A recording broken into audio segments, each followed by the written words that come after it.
Retour en arrière sur des souvenirs pénibles, montrant comment notre héros se faisait harceler par les autres enfants. Et il se sentait complètement seul dans un endroit sombre et désordonné. À ce moment-là, le protagoniste baissait simplement la tête, entouré d'ombres représentant les intimidateurs. Ces silhouettes sombres le fixaient sans cesse avec des regards malveillants. Mais un enfant courageux est apparu et a frappé l'un des agresseurs pour défendre son ami. Le jeune garçon aux cheveux orange leur crie d'arrêter de répandre des rumeurs et de ficher le camp. Notre héros devient tout émotif et se met à pleurer, voyant que quelqu'un l'a enfin défendu. Son camarade de classe le réconforte et lui promet que la prochaine fois, il le protégera à nouveau des brutes. Avec un sourire sur le visage, le protagoniste accepte, se sentant heureux d'avoir un vrai ami.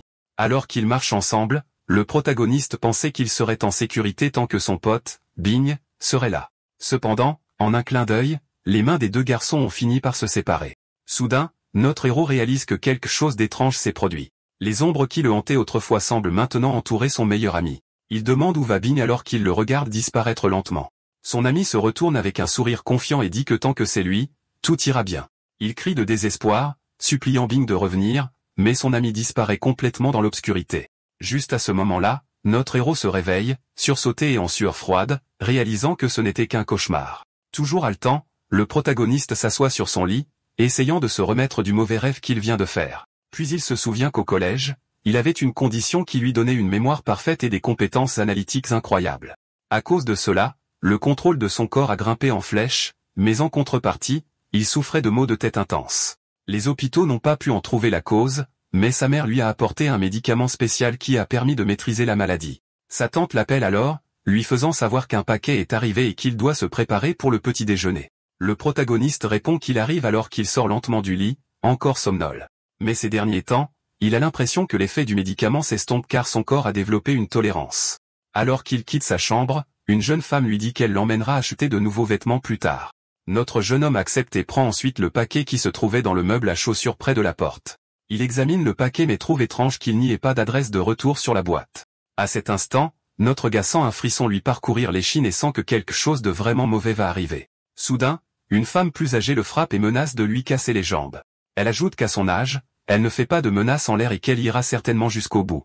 L'autre jeune femme le serre dans ses bras et dit qu'il a 20 ans et qu'il a besoin de beaux vêtements pour sortir. Mais la dame plus âgée n'y croit pas et dit qu'elle sait qu'il complote quelque chose contre elle. La fille se plaint alors que sa mère devrait s'inquiéter pour son frère, pas pour sa vie amoureuse.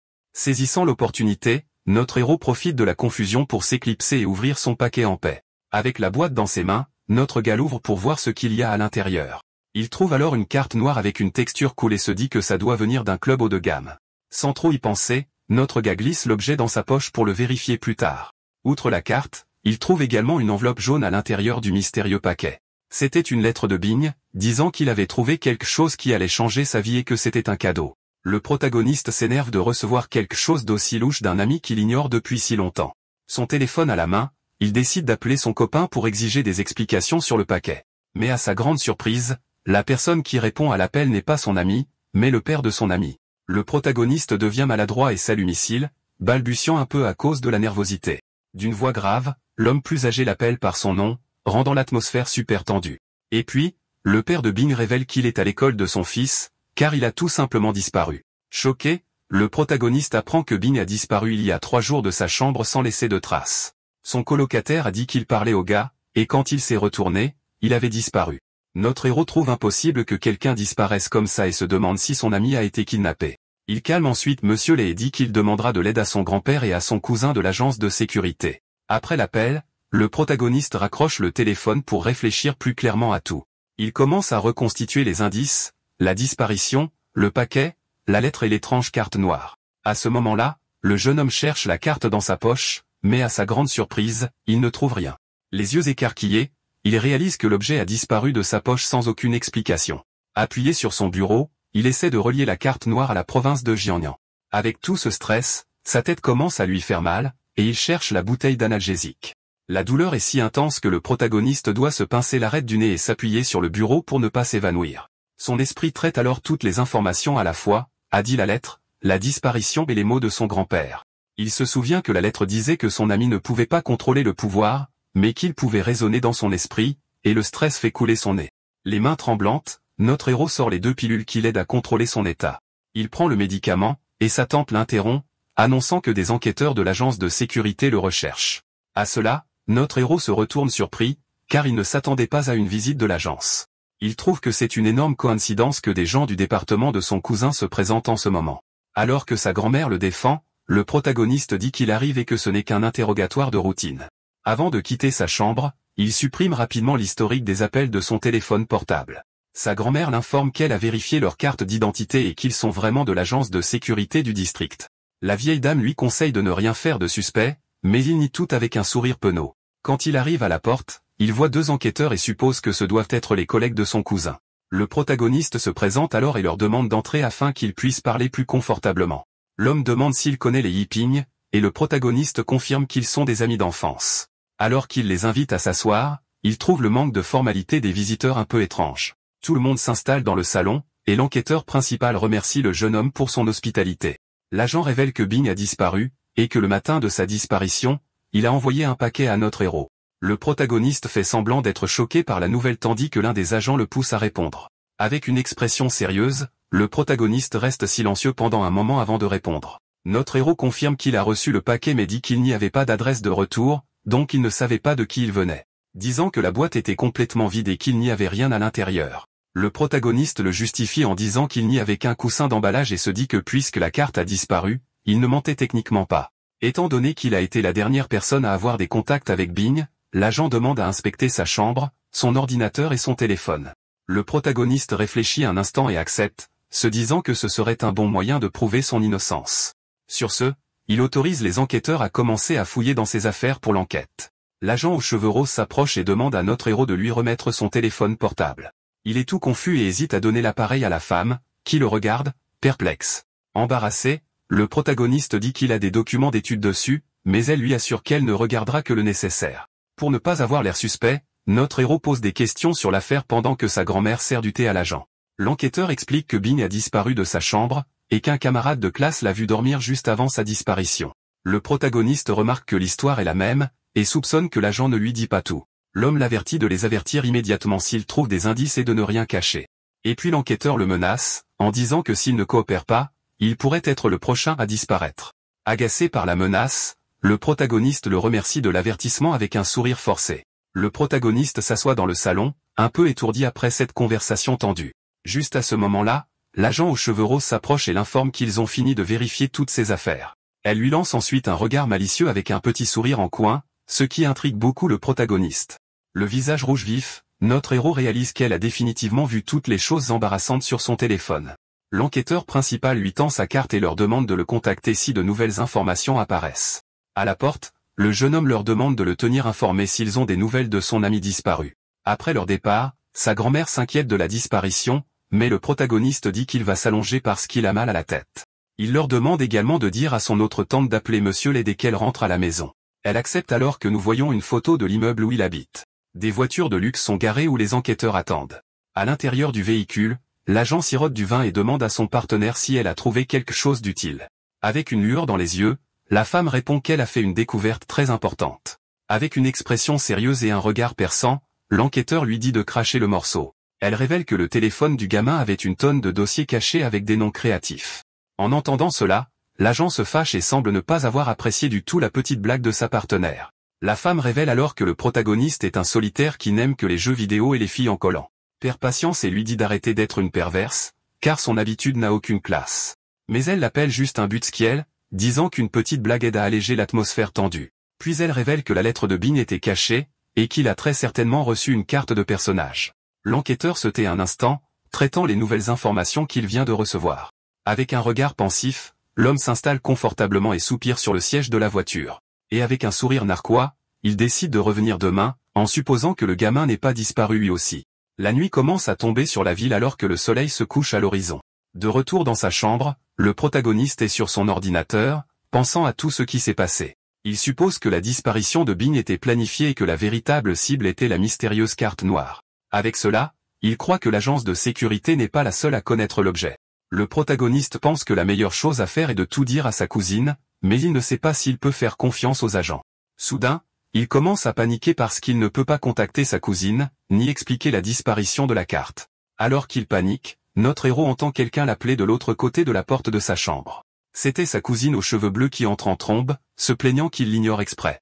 Avec cela, la fille se plaint qu'il ne répond pas et se demande si les choses qu'elle a achetées pour lui étaient un gaspillage. Avec une expression sérieuse, notre héros semble complètement ignorer les cris de sa cousine. Soudain, il ressent une douleur vive à la tête et se recroqueville sur sa chaise, essayant de l'endurer. La femme demande s'il va faire quelque chose pour leur tante, mais il ne sent que la douleur s'aggraver. Notre héros reste silencieux un instant, sentant juste sa tête brûler de douleur. Sa grand-mère apparaît alors et dit à la fille de ne pas le déranger, car il s'est couché tôt avec un mal de tête. La fille répond que son rendez-vous s'est bien passé, mais qu'elle n'aimait pas le gars, parce qu'il gagnait beaucoup trop d'argent. Alors que notre héros est seul dans sa chambre, regardant par la fenêtre avec une expression vide. Ses yeux s'ouvrent alors, révélant une lueur étrange et mystérieuse dans ses pupilles. En se regardant dans le miroir, le jeune homme est surpris de voir un étrange motif de lune noire sur son front. À ce moment-là, une barre de progression apparaît sur son front, marquant 90%, le laissant confus. Il réalise alors que c'est le même motif que sur la carte noire et se demande ce qui se passera à 100%. Une vision montre que la carte n'a pas disparu, mais est entrée dans son corps et est devenue la marque sur son front. Il en conclut que la carte était un cadeau de Bing pour changer sa vie, et c'est pourquoi il était ciblé. Et à cet instant, la barre de progression sur son front atteint 99%. Notre héros désespère alors, se demandant pourquoi la barre de progression s'est arrêtée à 99%. À ce moment-là, un écran système apparaît, annonçant que l'initialisation de la carte est terminée. Avec cela, il réalise que cela ressemble beaucoup au jeu, comme les systèmes des romans web qu'il avait l'habitude de lire. L'écran invite alors le jeune homme à choisir immédiatement un nom pour son personnage. Le protagoniste essaie d'interagir avec le système, mais est déçu de voir que sa statistique d'intelligence est beaucoup trop basse. Sans trop réfléchir, il tape son propre nom, mais le système l'arrête avec un gros avertissement rouge. Surpris, le protagoniste comprend qu'il ne peut pas utiliser son vrai nom pour s'inscrire dans le système. Avec un regard déterminé, il pense à une nouvelle alternative pour son nom de joueur. Le nom est accepté, et le système annonce que le royaume spirituel s'ouvrira pour lui dans 10 secondes. Confus, notre héros fixe l'écran, ne comprenant pas ce qu'est ce royaume spirituel qui est sur le point de s'ouvrir. Un compte à rebours de 10 secondes commence alors à apparaître juste devant lui. Les chiffres continuent de diminuer rapidement, augmentant la tension du moment pour le jeune homme. Avec le compte à rebours atteint sa fin, et une lumière vive clignote. La carte du royaume spirituel se charge et il découvre que la difficulté est de rang S en mode solo. Sa première mission est de survivre pendant 3 heures, mais il ne peut apporter aucun objet du monde réel. Soudain, notre héros ouvre les yeux et se retrouve dans un endroit complètement sombre et inconnu. Avec cela, il ouvre lentement sa main, essayant de sentir l'environnement et de comprendre ce qui se passe. Le protagoniste serre fermement le poing, essayant de s'habituer à son corps dans cette nouvelle réalité. En regardant la grotte sombre, le jeune homme se demande où diable il a bien pu atterrir maintenant. Juste à ce moment-là, l'écran du système apparaît et explique qu'il se trouve dans l'une des 10 légendes urbaines de iCity. L'écran du système apparaît avec le folklore local, parlant d'une équipe de construction qui a disparu dans un tunnel mystérieux. Un survivant a été retrouvé, mais il avait perdu la tête. Dans son œil, nous voyons le reflet d'un avertissement qui se répète sans cesse. Le message d'avertissement était très clair, disant de ne pas entrer dans le temple, ce qui a rendu notre gars encore plus nerveux à propos de l'endroit. Avec cela, notre gars regarde autour de lui l'endroit sombre et lugubre, ne comprenant pas tout à fait où il a atterri après l'éclat de lumière. À ce moment-là, la sueur coule sur son visage, montrant à quel point il est nerveux et paniqué par toute cette situation bizarre. Il réalise alors qu'il est à l'intérieur d'un tunnel et se demande immédiatement si c'est celui de l'histoire effrayante qu'il vient de lire sur l'écran du système. En avant, pas vraiment ravi. Notre jeune homme essaie de se calmer, en se disant que ce ne peut pas être le vrai tunnel parce qu'il a l'air beaucoup plus vieux et délabré. Mais son corps tremble de façon incontrôlable alors qu'il lutte pour remettre ses idées en ordre et se souvenir de tous les détails de la mission. Il se dit qu'il a été entraîné dans un événement surnaturel et qu'il doit maintenant accomplir les missions qui lui ont été confiées. Survivre pendant 3 heures. Explorer le royaume spirituel. Cela signifie que ce tunnel est super dangereux et qu'il doit faire attention. Cependant, il se souvient que chaque mission est accompagnée d'une récompense et que sa classe est un dieu vagabond nocturne, ce qui le remonte un peu. Il en conclut que la classe doit être une récompense et se souvient de l'avertissement de Bing selon lequel la carte changerait sa vie à jamais. Il remarque les lumières allumées sur la paroi de la grotte. En regardant vers le fond du tunnel, les lumières sur le mur s'éteignent soudainement. Tout d'un coup, un bruit attire son attention, et une silhouette sombre apparaît devant lui faisant une peur bleue. Il est figé de peur alors que la grande et étrange créature se traîne lentement vers lui, entraînant les pieds. De près, les pieds de la créature sont noueux et ont l'air de se décomposer. Le jeune homme remarque alors que la créature porte un uniforme d'ouvrier et réalise qu'il s'agit de l'un des ouvriers du bâtiment disparu de l'histoire. Son visage est terrifiant, ressemblant à un crâne avec un sourire macabre, ce qui montre clairement qu'il n'est pas amical. Pour empirer les choses, il n'y en avait pas qu'un, mais tout un groupe d'ouvriers zombies qui entourent maintenant notre homme. Notre MC panique complètement, en voyant cette horde de créatures arriver vers lui, sans aucune chance de s'échapper. Il se retourne pour courir, mais se rend compte qu'il est coincé, et la horde de créatures continue d'avancer sans relâche. Les mains de la créature sont squelettiques et ont des griffes acérées, prêtes à tout déchirer. Un des ouvriers ghoulish se jette en avant la bouche ouverte, prêt à attaquer notre protagoniste piégé. Notre gars trouve une ouverture et se met à courir désespérément, mais il remarque quelque chose d'étrange et se demande pourquoi ils ne le suivent pas. Dans le reflet de son œil, il voit que la horde de créatures s'est arrêtée et le regarde simplement de loin. Avec une expression plus calme, il se retourne et voit que les créatures se sont non seulement arrêtées, mais semblent regarder quelque chose. À sa grande surprise, il découvre qu'il y a un autre groupe d'ouvriers ghoulish juste derrière lui, le laissant complètement encerclé. À ce moment-là, un des monstres pointe dans sa direction comme s'il donnait un ordre aux autres, ce qui le rend encore plus confus. Sur ce, les monstres se tiennent là de chaque côté du tunnel, n'attaquant pas notre gars qui est coincé au milieu sans issue. Il s'interroge sur le geste du monstre et réalise qu'il pointe vers un temple sombre. Le bâtiment ancien a l'air abandonné, et un bruit de craquement effrayant en émane, ce qui rend tout encore plus tendu. Et on a l'impression que quelque chose d'assez terrifiant l'observe. Sans hésitation, notre gars fait un pas en avant et décide de se diriger dans la direction indiquée par le monstre. Il se met alors à courir pour sauver sa vie, essayant d'échapper à ces créatures effrayantes. Il continue sur un chemin de terre, essayant d'échapper à cet endroit bizarre. Le chemin le mène hors du tunnel étroit et dans une caverne géante avec une sortie. Il se demande pourquoi les créatures ne l'ont pas attaqué alors que la mission était de survivre. Il est confus parce qu'il ne comprend pas pourquoi ils l'ont laissé partir et lui ont même montré le chemin. Il réalise que le geste était un piège et que s'il était resté sur place, il aurait été attaqué sans aucune chance de se défendre. Déterminé à échapper au danger, il court vers la forêt. En courant, notre MC remarque un silence étrange, pas même les insectes ne font de bruit. Même avec un mauvais pressentiment, il continue de courir sur le sentier sombre, ne sachant pas ce qui l'attend. Soudain, notre jeune homme s'arrête de courir quand il sent qu'il a marché sur quelque chose de bizarre sur le sol de la forêt. Fatigué et confus, il baisse les yeux, ne comprenant pas vraiment ce qui se passe autour de lui. En levant les yeux, il est surpris de voir une toile d'araignée géante s'étendre entre les arbres. Il trouve également une structure en bois brisé. Finalement, notre protagoniste atteint sa destination et trouve les ruines d'un ancien temple. Notre jeune homme est choqué de réaliser que l'endroit est le même temple que celui de l'avertissement qu'il a reçu. Il se souvient du message d'alerte qui disait clairement de ne pas entrer dans cet endroit en aucun cas. Cependant, il sait qu'il est déjà sorti du tunnel, donc sa mission maintenant est d'explorer ce temple abandonné. Le gars se demande alors si l'intention de l'ouvrier était de le guider droit dans ce piège. Désespéré, il comprend que les missions sont liées, et qu'il doit survivre pendant 3 heures à l'intérieur du temple. Il commence à paniquer, sachant que faire demi-tour est impossible et qu'avancer est dangereux. L'avertissement disait de ne pas entrer, mais la mission exige qu'il explore l'endroit, le laissant sans choix. Sans autre option, il décide que pour survivre, il doit affronter le danger et entrer dans le temple. Alors il entre prudemment dans l'endroit sombre et abandonné, ne sachant pas à quoi s'attendre. Dès qu'il est à l'intérieur, il aperçoit une lumière provenant du bâtiment principal et est intrigué par la découverte. Soudain, un bruit dans les hautes herbes attire son attention, le mettant en état d'alerte. Surpris, il se tourne rapidement vers le bruit et se demande « Qu'est-ce qui approche ?» Le bruit continue, et l'herbe bruisse de plus en plus, indiquant que quelque chose arrive vers lui. Il s'arrête, et en regardant en arrière, il se demande s'il a entendu quelque chose. Est fixé sur l'herbe, soupçonnant que quelque chose est là. RMC pense que la première étape pour trouver des fantômes est généralement une illusion sonore. Juste après, le bruit de pas se fait plus fort, et des empreintes de pas apparaissent de nulle part sur le sol sombre. Cela le panique, car il ne s'attendait pas à trouver quelque chose d'aussi effrayant ici. Dans un désespoir total, il court vers le temple, en criant qu'il n'a jamais rien fait de mal à personne. Il regarde en arrière et voit que les mystérieuses empreintes de pas le suivent toujours de près. Sans hésiter, il décide d'entrer dans le bâtiment principal pour échapper à la créature invisible. Avec un regain d'énergie, il se jette contre la porte. La force de l'impact ouvre la porte, le faisant trébucher à l'intérieur. Notre gars se retrouve alors le visage contre le plancher en bois, juste après avoir franchi l'entrée du temple. Épuisé, il s'assoit sur le sol pour reprendre son souffle après toute la course et la peur.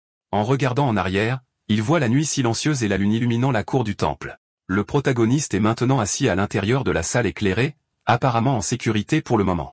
Notre jeune homme réalise alors que le bruit de pas a complètement disparu, ce qui est un soulagement. Il essuie la sueur de son visage et se demande s'il est enfin en sécurité à l'intérieur de cet endroit. En regardant devant lui, il découvre que la lumière provient de bougies placées sur un crâne bizarre.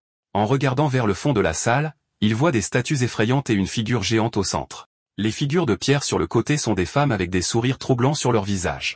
Cela le met mal à l'aise car il a l'impression que l'une des statues le regarde attentivement. De près, la statue principale semble être une déesse avec un regard sérieux et une marque sur son visage. Notre protagoniste s'approche et est impressionné par l'immensité de toute la structure. Notre type reste silencieux un instant, observant juste l'énorme statue devant lui. Il remarque ensuite la main de la déesse et imagine qu'elle devrait tenir quelque chose, ce qui pourrait être un indice. En regardant sur le côté, il aperçoit quelque chose à la base de la statue qui attire son attention. Il pense avoir trouvé une tablette de pierre qui pourrait contenir des informations importantes sur le temple. L'inscription révèle que le temple a été construit il y a plus de 500 ans. Notre protagoniste est surpris par cette découverte, car il n'avait pas imaginé l'âge réel de l'endroit. Soudain, un mauvais pressentiment l'envahit alors que l'environnement autour de lui semble s'assombrir. Le regard de notre jeune homme est alors attiré par les bougies, où il voit un étrange reflet sur la tablette. Dans le reflet, un visage bizarre avec un trou au milieu apparaît, ce qui lui fait très peur. À ce moment, une des bougies sur l'autel commence à vaciller étrangement, augmentant la tension. Il essaie de comprendre si l'endroit est né d'une légende, ou si la légende est née à cause de l'endroit. Il décide alors que, pour s'en sortir vivant, il doit trouver d'autres indices sur les mystères du temple. Notre type est tendu, mais il décide d'agir. Il s'accroupit pour regarder de plus près. Sur le sol, il y a un corps complètement décomposé.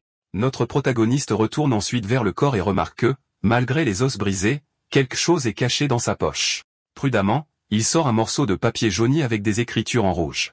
Le papier est une entrée de journal qui parle de la mystérieuse disparition de 3 moines du temple. Le journal continue, disant que le maître du temple savait quelque chose, mais a juste dit à tout le monde de continuer à prier. 3 jours plus tard, 3 autres personnes ont disparu, et l'auteur du journal a eu un mauvais pressentiment. Il a remarqué que son frère aîné agissait étrangement et semblait avoir découvert quelque chose. Mais le frère aîné a également disparu, et le jeune moine est allé désespérément parler au maître du temple. Le maître l'a alors appelé pour une discussion et a promis de révéler un ancien secret sur le temple. L'entrée se termine avec l'auteur du journal attendant avec impatience le coucher du soleil pour la grande révélation. Argué et confus, réalisant que l'histoire du journal se termine juste à ce moment crucial. Il comprend que cette note est l'indice que l'ouvrier lui a laissé pour trouver la source du problème. Pour terminer la mission, il décide qu'il doit explorer le temple et affronter le danger de front.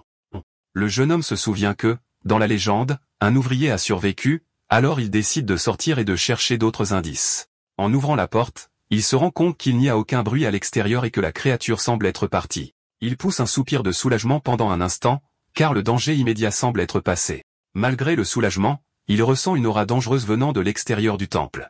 Le protagoniste jette ensuite un dernier coup d'œil à l'autel, avec les bougies allumées au fond de la salle. Il sait que rester là à attendre que le temps passe n'est pas la meilleure option pour survivre. Sur ce, notre jeune homme fait le premier pas hors de la salle principale et dans la cour. Il décide ensuite qu'il doit faire un choix et explorer les ruines sombres sous le ciel étoilé. Notre type marche prudemment à travers la cour de pierre, qui est complètement envahie par les mauvaises herbes. Les murs fissurés du temple créent une atmosphère effrayante autour de lui dans la nuit noire. Vu d'en haut, le complexe du temple ressemble à un labyrinthe sombre et complètement abandonné. Même s'il a peur, il reste déterminé à trouver un moyen de sortir de cet endroit. Il se déplace ensuite à travers les hautes herbes vers un passage sombre entre les bâtiments. En traversant la végétation, notre jeune homme tombe sur un tas de corps d'ouvriers. Le type réalise que même après avoir vu autant de corps, la scène est toujours terrifiante. Il analyse les squelettes et note que malgré des blessures graves, certains os sont intacts. Soudain, notre protagoniste entend de faibles murmures demandant de l'aide, ce qui le panique. Les appels à l'aide semblent provenir d'un arbre géant à l'arrière de la cour du temple. Paniqué, notre protagoniste commence à pleurer et crie que c'est lui qui a besoin d'aide, et pas l'inverse. Cette fois, il est sûr d'avoir entendu quelqu'un demander de l'aide et se souvient d'un certain frère Bigne. Il promet que s'il survit, il enverra tous ses devoirs à un certain nerf nommé les chouchous là-dehors dans cette obscurité bizarre. Il s'approche d'un squelette et remarque qu'il est complètement intact. Notre type note que seul celui-ci et celui dans la salle principale avaient des os d'épaule brisés. Ensuite, il remarque quelque chose d'étrange et trouve un objet caché dans la poche des vêtements du squelette. En sortant l'objet, il voit que c'est un petit journal, un talisman et un miroir en bronze. Il tient les objets et essaie de comprendre à quoi sert chacun d'eux dans cet endroit. Soudain, une notification du système apparaît, disant qu'il a trouvé un objet spirituel. L'écran décrit le talisman comme un objet à usage unique pour sceller les créatures sombres. Il se rend compte que le journal et le miroir n'ont pas déclenché le système, donc le talisman doit être spécial. Avec cette nouvelle information, notre protagoniste se sent plus confiant pour affronter les dangers du temple. Avant de faire quoi que ce soit, il décide de lire le journal pour voir s'il peut trouver d'autres indices. Les pages du journal sont remplies de notes et de dessins étranges sur le temple. En lisant les notes, il se rend compte que ce journal parle aussi de l'histoire de l'endroit. Le journal dit qu'un apprenti a disparu et est revenu, enfin, pas vivant, disant de ne pas faire confiance au maître du temple. Notre type est confus car la page est déchirée, et il se demande ce que cela signifie. Avec cette découverte effrayante, il ressent un frisson et décide qu'il doit sortir de là. Le jeune homme ramasse ensuite le miroir en bronze qu'il a trouvé plus tôt pour jeter un coup d'œil. Notre protagoniste remarque que l'objet a l'air vieux et ne reflète rien sur sa surface. Mais soudain, ses yeux s'écarquillent de terreur pure devant ce qu'il voit dans le miroir. Dans le reflet, une silhouette macabre et terrifiante apparaît juste derrière notre type. Terrifié par l'apparition, notre protagoniste laisse échapper un cri de désespoir total. Il se souvient alors du talisman et l'utilise contre la créature dans une tentative de se protéger. Le jeune homme se jette au sol et, paniqué, commence à supplier pour sa vie en s'excusant. Notre type regarde le miroir et se demande si le talisman a vraiment fonctionné. Malheureusement pour lui, l'objet ne fonctionne pas, car la créature n'est pas du type qui peut être scellée. Il sent ses forces s'estomper et regrette d'avoir quitté la salle principale pour explorer. Il se dit alors qu'il est sur le point de rejoindre les autres squelettes dans cet endroit lugubre. Soudain, le protagoniste entend un bruit étrange venant de l'obscurité de la cour. Il reconnaît le bruit des pas de la créature qui l'a poursuivi dans la salle principale. En colère, le jeune homme dit que s'il devient un fantôme, il va hanter tous les monstres. Notre protagoniste se cache et, à travers une fenêtre, observe une lumière rougeoyant dans l'obscurité de la cour. La lumière mystérieuse semble venir d'un arbre alors que le bruit de pas se rapproche. À ce moment, une paire de chaussures rouges à talons hauts apparaît, se promenant seule dans la cour. Les chaussures flottantes passent juste devant la fenêtre où notre gars se cache, terrifié. Il se couvre la bouche, choqué, trouvant bizarre l'association d'un ancien temple et de chaussures occidentales. Très prudemment, il continue de regarder les chaussures rouges s'éloigner dans la cour. Il est tendu et transpire à grosses gouttes alors que les chaussures continuent leur mystérieux chemin. Après que les chaussures disparaissent de sa vue, il pousse enfin un soupir de soulagement. Cependant, ce répit est de courte durée car le miroir en bronze dans sa main commence à trembler. Avec le fantôme toujours derrière lui, il se demande s'il y a encore de l'espoir pour lui. Puis le fantôme s'accroche à lui d'une manière dont il ne peut se libérer. Il se dirige vers le temple pour s'échapper, avec le fantôme collé à son dos comme une sangsue. Avec sa dernière once de force, notre gars réussit à atteindre la porte de la salle principale. Après être entré dans le temple et maintenant jeté au sol, il commence à halter, le fantôme a disparu de lui comme de la fumée. Il réalise alors que sa théorie était juste, et que cette salle était bien une pièce sûre. Avec ça, la douleur fantôme à son épaule commence lentement à s'estomper. Notre MC pense alors que si les deux monstres l'avaient attaqué ensemble, il serait déjà mort. Il se souvient de la règle des jeux d'horreur et se lève pour fermer solidement la porte de la salle. Soudain, une notification du système apparaît, indiquant que la première mission principale est terminée. Notre gars est choqué de voir qu'il a survécu pendant 3 heures et a atteint l'objectif. Il reçoit un talisman 15% d'expérience et 36 heures de repos. À ce moment, notre protagoniste regarde son ombre et est confus par sa forme énergétique. En un clin d'œil, le jeune homme est transporté dans sa chambre, à sa grande surprise. Il regarde autour de lui et confirme qu'il est vraiment de retour dans sa chambre, sain et sauf. Notre MC se jette sur son lit et prend une grande inspiration, heureux d'être en vie. De retour dans son lit, notre MC remarque que le talisman qu'il a gagné a disparu. Il ouvre ensuite l'écran du système et voit que son inventaire est complètement vide. Il se concentre et l'onglet des objets apparaît avec le talisman à l'intérieur comme récompense. Notre gars réalise que tout cela ressemble à un jeu et s'interroge sur son statut de niveau 0. Avec cette situation en tête, il décide qu'il doit tout de suite en parler à l'enquêteur d'avant. Le protagoniste se souvient de l'avertissement de l'enquêteur de ne rien lui cacher. Il pense que s'il le disait à un enquêteur ordinaire, il serait traité de fou ou de somnambule. Le jeune homme relie la disparition de son cousin au royaume spirituel et décide d'appeler le numéro sur la carte. L'appel est répondu, et une voix inconnue demande qui est à l'autre bout du fil. Notre MC se présente, et l'homme à l'autre bout du fil le reconnaît, disant qu'il est sorti du royaume spirituel. Le jeune homme est surpris, et la voix le félicite d'être devenu un voyageur du royaume spirituel. L'homme explique qu'ils sont du même type, mais il est officiel, et notre gars est sauvage. Il explique ensuite que le gouvernement a 2 options, absorber et former, ou simplement surveiller. Sans une seconde pensée, notre protagoniste accepte de rejoindre l'organisation pour protéger le pays. Puis l'homme lui dit de se reposer et qu'il viendra le chercher à 8 heures du matin le lendemain. Notre MC s'excuse ensuite d'avoir caché la carte, et l'homme à l'autre bout du fil loue sa prudence. Une fois que tout est réglé, la nuit se passe paisiblement dans la ville pendant que notre gars se repose. Puis le lendemain, le soleil se lève, apportant un nouveau matin à notre protagoniste. Il se réveille affamé et quitte sa chambre pour parler à sa grand-mère de la nourriture. Il se souvient alors qu'il n'a pas fermé l'œil de la nuit, car il a fait des cauchemars sur les monstres toute la nuit. Sa grand-mère lui demande pourquoi il s'est réveillé si tôt, et la fille aux cheveux bleus commence à le taquiner. Elle dit qu'elle va vérifier la poubelle de notre gars pour voir s'il s'est un peu amusé la nuit dernière.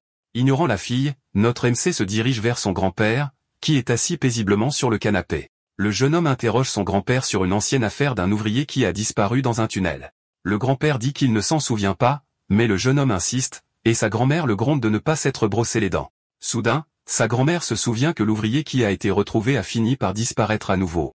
Les grands-parents commencent à se disputer, et la grand-mère dit à notre gars d'aller se brosser les dents. Notre MC est choqué et réalise que l'ouvrier n'a pas survécu à sa deuxième mission.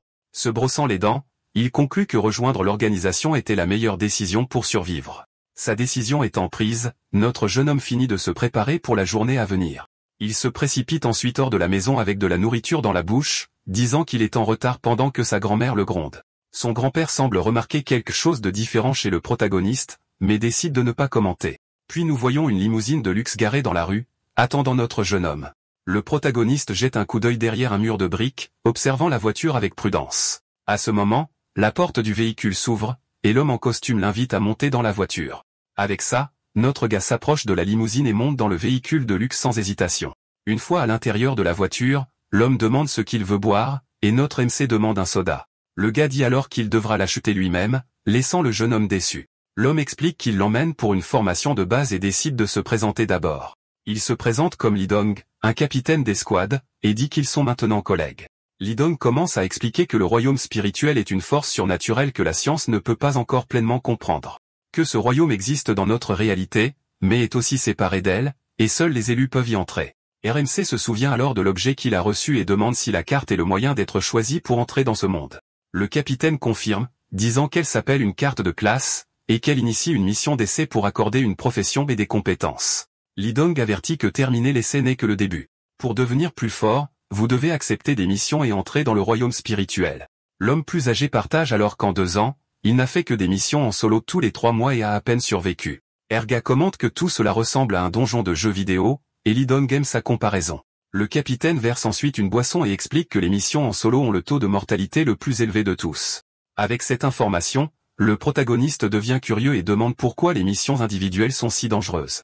L'homme en costume explique que dans un groupe, les classes s'entraident, et les compétences se complètent, créant des stratégies de survie. Notre jeune homme pense alors à sa propre classe de dieu de la nuit et comprend pourquoi sa mission était de type horreur surnaturelle. Il s'enquiert ensuite de son cousin, et Lee Dong répond que les officiels le considèrent déjà comme disparu dans le royaume spirituel. Notre MC est complètement choqué par la nouvelle, et le capitaine explique que son cousin est porté disparu depuis trop longtemps. Dans un désespoir total, notre jeune homme s'enquiert des missions de niveau supérieur. Lee Dong répond avec un regard sérieux qu'il n'est pas sûr, mais il y a probablement des missions qui durent beaucoup plus longtemps. Notre protagoniste réalise alors qu'il est très faible et que son objectif devrait être de rejoindre l'organisation officielle pour se sauver. Mais avant de parler de l'organisation, le capitaine dit qu'il a quelque chose d'important et demande quelle est la valeur morale de notre jeune homme. Le type regarde un écran qui apparaît devant lui et répond que sa valeur initiale est de 60. Dong explique ensuite que si cette valeur tombe en dessous de 60, un système de punition est activé. Avec ça, sa localisation est exposée, et une mission pour éliminer notre MC est envoyée à tous les membres de la ville. Notre jeune homme est totalement choqué et se demande s'il ne pourra plus jamais rien faire de mal de sa vie. Voyant notre gars désespéré, le capitaine se met à rire aux éclats de la situation. Il explique ensuite que voler ou blesser quelqu'un enlève 1 à 5 points, et les crimes plus graves en enlèvent 10. Avec un sourire, il dit que certains manquements moraux n'affectent pas la valeur et qu'il devrait juste être une bonne personne. Il commence alors à penser à toutes les petites choses qu'il a faites, se demandant si elles baisseraient sa moralité. Dans la voiture, il réalise que Lee Dong n'a pas expliqué la raison de ce système, et peut-être même que l'organisation ne le sait pas. Le véhicule freine brusquement, et le capitaine annonce qu'ils sont arrivés à destination. Il est ensuite sorti du véhicule avec Lee Dong. À l'intérieur d'un bâtiment, Lee Dong explique qu'accumuler des points est simple, et même les organisations maléfiques font de la charité pour cela. L'homme plus âgé révèle ensuite que c'est le moyen le plus rapide d'accumuler de la moralité, afin qu'ils puissent faire ce qu'ils veulent plus tard. Le capitaine appuie ensuite sur le bouton de l'ascenseur et révèle que les combats entre voyageurs n'affectent pas la moralité. Il présente l'alliance des 5 éléments, formée par l'union de 5 grandes puissances du royaume spirituel. L'ascenseur commence à monter, et Lee Dong explique que l'alliance a été formée il y a seulement 20 ans. Il commence alors à se plaindre du groupe Bohua, disant que c'est une bande d'environnementalistes extrémistes et hypocrites. La colère du capitaine grandit alors qu'il critique les autres factions et leurs activités louches. Avec un sourire suffisant, Dong dit que sa faction du Tigre Blanc est la seule parfaite. Lee Dong compare les classes à celles d'un jeu, et notre MC demande si sa faction est la Sentinelle qui coûte 75 cents. Soudain, le capitaine se met en colère et menace notre jeune homme, lui disant de s'excuser tout de suite. Dans ce moment de tension, les portes de l'ascenseur s'ouvrent, ils sont arrivés à destination. Une fois dehors, Lee Dong admet que la classe de notre MC est connue comme la plus forte de toutes. Notre gars est surpris et curieux, alors il demande à l'homme plus âgé de lui en dire plus sur sa classe. Le capitaine explique que les dieux de la nuit ont une immense puissance d'attaque et des capacités très fortes. Il mentionne également que cette classe est extrêmement rare et que la branche de la ville n'a pas un seul membre. Dong soupire ensuite et dit qu'il adorerait avoir un dieu de la nuit dans son équipe. Soudain, le capitaine s'arrête de marcher et se tourne vers notre protagoniste comme s'il se souvenait de quelque chose. Dong demande ensuite quelle est la classe de notre protagoniste et espère que ce n'est pas un maître du feu. Notre gars répond alors avec un sourire penaud qu'il est un dieu de la nuit ou du moins qu'il pense l'être. Notre protagoniste reste immobile alors que Dong le regarde avec une expression surprise. Dong continue de regarder intensément le jeune homme, comme s'il analysait chaque détail de lui. Soudain, il attrape le MC et demande s'il est vraiment un dieu vagabond de la nuit, laissant notre gars confus. Sans même attendre de réponse, l'homme le serre fort dans ses bras et célèbre enfin d'avoir trouvé un dieu de la nuit. Il explique ensuite que les personnes avec cette capacité sont très rares et recherchées par toutes les escouades spirituelles. Le personnage secondaire raconte même une histoire sur la façon dont une fille d'une autre faction s'est impliquée avec l'un d'eux juste pour le recruter. Le patron demande l'idée spirituelle de notre MC, et il répond que c'est Yuan Qitianzin. À ce moment-là, l'expression de l'homme change complètement, et il est choqué par le nom que le type a choisi. Mais il le couvre rapidement avec un rire forcé et dit que c'est un super nom, alors que le jeune homme voit clair à travers le mensonge. Le patron prend alors le téléphone et offre un salaire de 20 000 par mois plus des primes et des indemnités de mission. En entendant l'offre, les yeux de notre protagoniste s'illuminent avec des signes de dollars, et il accepte sur le champ. L'homme lui montre ensuite un bureau et dit que ses employés seront comme ses assistantes personnelles pour tout.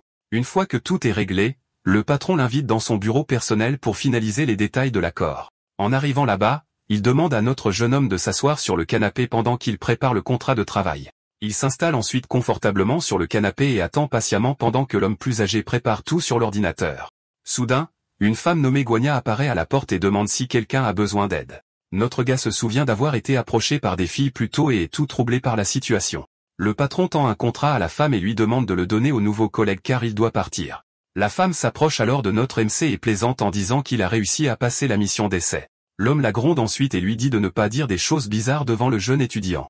Mais elle l'ignore et se laisse tomber sur le canapé à côté de notre gars, lui demandant s'il veut en savoir plus sur le procès. Alors qu'il part, le patron commente le bonheur de quelqu'un et le protagoniste reste battu, rouge de gêne. La femme lui dit alors d'oublier le patron et de simplement remplir le formulaire et de remettre sa pièce d'identité. Assise de manière très détendue, elle demande si le patron lui a déjà donné la formation de base. Pendant que le jeune homme signe le contrat, elle l'avertit que son ancienne pièce d'identité ne peut plus être utilisée et qu'il en recevra une nouvelle. RMC est confus et demande pourquoi, et elle lui rappelle que le système lui a dit de ne pas utiliser son vrai nom. Il confirme qu'il a été averti mais veut toujours en connaître la raison, et la femme dit qu'il y a une bonne raison à cela.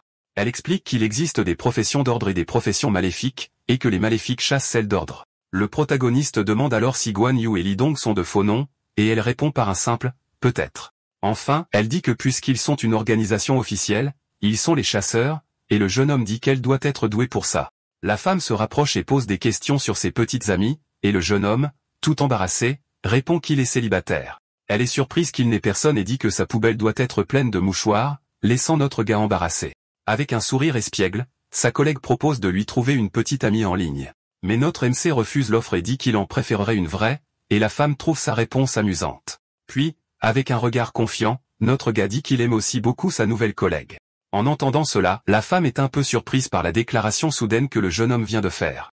La femme dit qu'elle ne croit pas qu'il soit célibataire, et le gars jure qu'il peut se faire renverser par une voiture s'il ment. Elle arrête ensuite de plaisanter et explique que dans leur région, il y a 10 escouades, et là leur compte maintenant 6 membres. Notre MC est tout excité et décide qu'il va suivre les ordres de son nouveau supérieur à partir de maintenant. La femme prend alors son formulaire et commente qu'elle aime traiter avec des gars énergiques. En lisant le papier, elle voit qu'il a 20 ans, 1 an, et commente le nom d'idée audacieux qu'il a choisi. Son regard se fixe sur un détail précis du formulaire que le gars a rempli. Elle lit ensuite que sa profession est dieu vagabond de la nuit, et est choquée par l'information. La femme reste silencieuse pendant quelques instants, traitant l'information qu'elle vient de lire. Soudain, la collègue se lève et demande avec un choc s'il est vraiment un dieu vagabond de la nuit. Avec un sourire confiant sur son visage et en levant le pouce, notre gars confirme qu'il est bien l'un d'eux. Elle se souvient des enquêteurs en train de célébrer, ce qui lui fait penser qu'elle comprend maintenant sa joie.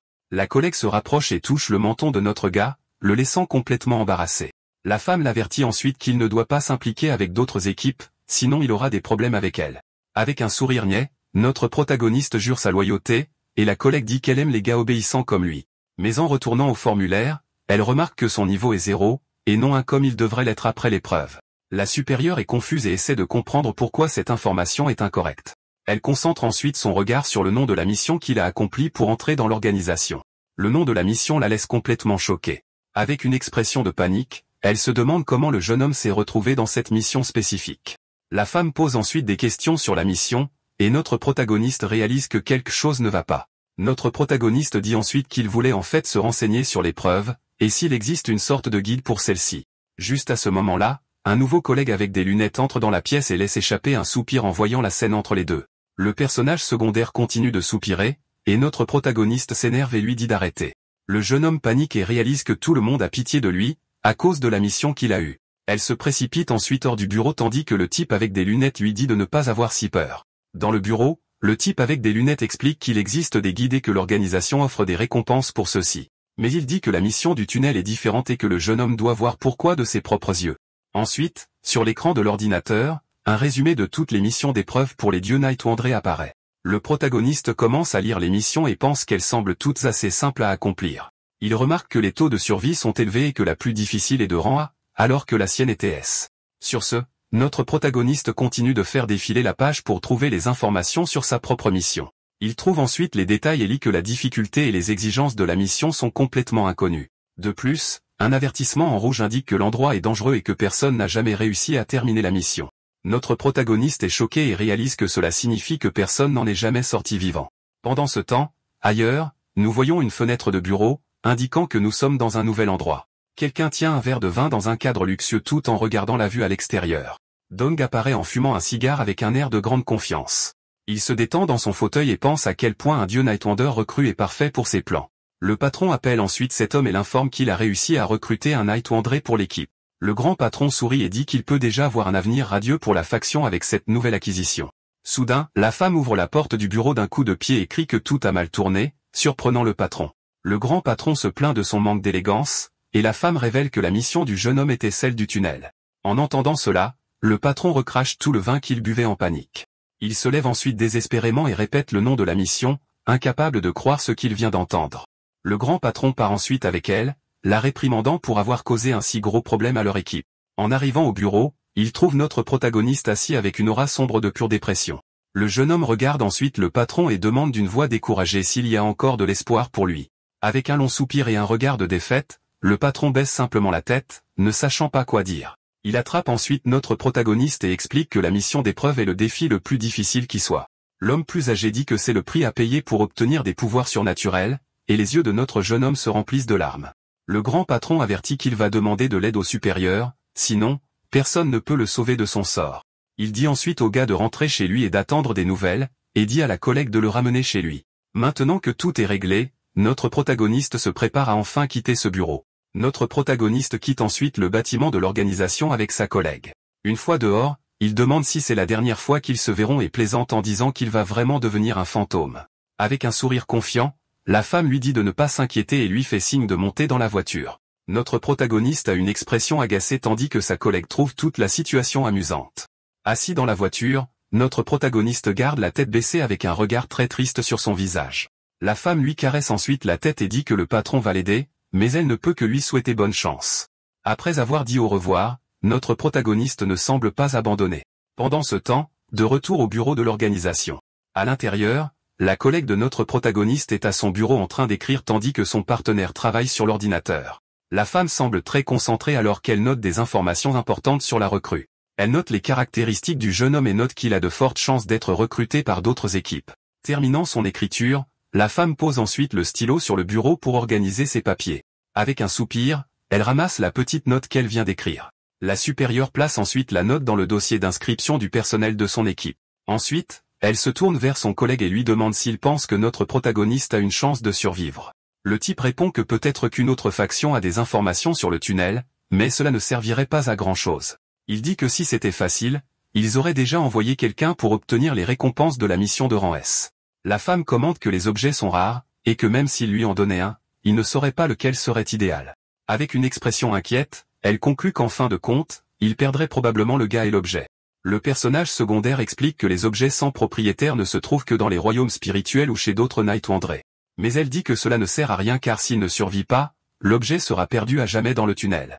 En entendant cela, Le type avec des lunettes arrête de taper. Le type avec des lunettes dit que le gamin n'a pas eu de chance avec le timing, et la collègue hoche simplement la tête en signe d'accord silencieux. Pendant ce temps, dans le bureau du patron, nous voyons le grand patron assis à son bureau, jouant avec son téléphone. Avec une expression sérieuse, l'homme à la moustache lit attentivement un message qu'il vient de recevoir. Sur le téléphone, un long message explique que la mission de la recrue était celle du tunnel, une étape de bug pour les nouveaux venus. L'expéditeur s'excuse et demande au patron de contacter une autre faction pour obtenir des informations sur l'endroit. Le grand patron pense alors qu'il doit trouver un moyen de garder la nouvelle recrue dans l'équipe à tout prix. Il envoie ensuite le message, renforçant le fait qu'il n'abandonnera pas un nouveau coéquipier. Pendant ce temps, notre protagoniste arrive chez lui et attend l'ascenseur avec une expression très fatiguée. Avec un soupir, le jeune homme ouvre la porte de sa maison et dit à sa grand-mère qu'il est enfin de retour. La vieille dame apparaît alors et lui dit que son cousin est dans la salle à manger et l'attend. Sa grand-mère remarque qu'il est déprimé et lui demande ce qui s'est passé, mais le gars dit que tout va bien. Notre protagoniste se rend ensuite à la cuisine et salue son cousin, qui est assis et mange paisiblement. Le parent se retourne et demande pourquoi le jeune homme le cherchait la nuit précédente. Le gars pense que le problème précédent est déjà résolu et que son cousin ne peut pas l'aider avec le nouveau. Mais le cousin dit que même lui ne peut pas aider, et notre protagoniste désespère, posant sa tête sur la table. Soudain, la petite fée apparaît et offre de la crème au cousin, disant que grand-maman lui a dit de l'acheter. Le parent refuse le cadeau, et la petite créature lui adresse juste un sourire espiègle. À ce moment-là, le cousin et notre protagoniste ont l'air paniqués et désespérés. La grand-mère tape ensuite sur la tête de son petit-fils aîné et se plaint qu'il ne prend pas soin de lui, c'est pourquoi il a l'air plus vieux. Elle dit ensuite à notre protagoniste de ne pas suivre l'exemple de son cousin parce qu'il est une cause perdue. La dame se souvient d'une fois où un invité pensait que le cousin était le fils du grand-père, et non son petit-fils. Le type est tout gêné tandis que sa grand-mère continue de se plaindre de son apparence négligée. Son cousin lui demande alors d'arrêter et dit qu'il est occupé avec une affaire de personnes disparues au travail. En entendant cela, notre protagoniste devient curieux et demande à son cousin ce qui s'est passé. Le type explique que 2 personnes ont disparu dans le tunnel, et que les caméras à l'extérieur les ont vues entrer. Il se rapproche ensuite et demande au jeune homme de ne le dire à personne, car c'est une affaire confidentielle. En entendant cela, la grand-mère commente que le tunnel est hanté, et que chaque année, quelques personnes y disparaissent. La petite fée s'excite et demande plus de détails, mais le jeune homme lui dit de ne pas trop s'énerver à ce sujet. Notre protagoniste pense que s'il y a plus de gens là-bas, il ne se sentira pas si seul, mais il se sent rapidement coupable. Il se souvient alors que les personnes disparues sont peut-être allées dans le royaume des esprits et se perd dans ses pensées. Pendant ce temps, dans la capitale, nous voyons l'entrée d'une maison avec une architecture très traditionnelle. Les rayons du soleil filtrent à travers les feuilles des arbres. Quelqu'un tient un éventail jaune, profitant de la brise de l'après-midi pour se rafraîchir. Dans le jardin, un vieil homme se repose dans son fauteuil à bascule tandis qu'un assistant veille sur lui. L'aide l'informe que le chef des autres factions a envoyé un message important demandant de l'aide. Il explique qu'ils ont recruté une recrue qui a obtenu la mission du tunnel, et ils ont besoin d'informations. En entendant cela, le vieil homme serre plus fort son éventail, montrant un certain malaise. L'aîné commente que le tunnel s'ouvre à cette période de l'année, et qu'il est impossible pour quiconque de traverser cet endroit. Il dit qu'il peut leur donner les données puisqu'ils ont déjà abandonné, et lui dit de les avertir que l'endroit est dangereux. Son conseil est d'abandonner la recrue, car il ne vaut pas la peine d'investir dans quelqu'un qui est déjà une cause perdue. L'assistant hoche simplement la tête en signe d'accord, acceptant la dure décision de son supérieur sans poser de questions. Nous voyons ensuite que le tunnel est une mission de rang et c'est la plus difficile qu'une recrue puisse obtenir. C'est pourquoi la faction du vieil homme a envoyé 2 vagabonds expérimentés pour essayer de comprendre l'endroit. Après 1 mois, ils ont obtenu la mission et sont entrés dans le tunnel pour enquêter sur tous ses secrets. Mais l'un d'eux n'est jamais revenu, et l'autre a été vaincu juste après avoir terminé la première étape de la mission. L'aîné se lève alors et dit qu'à cause de cela, ils ont renoncé à explorer le tunnel pour de bon. Mais il admet que si quelqu'un réussit à le traverser, cela résoudra un gros problème pour sa faction. Avec une expression sérieuse, le grand chef avertit que bientôt le maître appellera tout le monde à une réunion. L'aîné se tourne alors et dit à son assistant d'aller se préparer pour l'événement important qui est sur le point de se produire. L'aide est d'accord et accepte les ordres de son supérieur sans poser de questions sur la réunion. D'accord, c'est la fin de l'histoire. Merci d'avoir regardé. À la prochaine.